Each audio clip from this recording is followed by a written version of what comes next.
Bir dəfə bilmirəm indi uşaqlıqdır, daş atıb qırmışam ya daş əlimdən çıxıb qırıb, pəncərəni qırmışam. Anam şikayət elədi ki, sən niyə qırdın bu pəncərəni? Atan gələndə səni döydürəcəm. Və atam məktəbdən gələndə dedi, oraya bax oğlum, ona bir ağıl ver.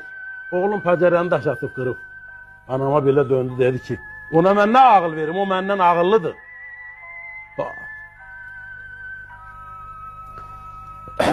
Elə bil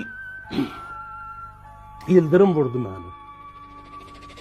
Atam indidən mənim çiynimə yük qoydu ki, bu məndən ağıllıdır. Mən dəhşətə gəldim. Atam bana deyir ki, oğlum məndən ağıllıdır.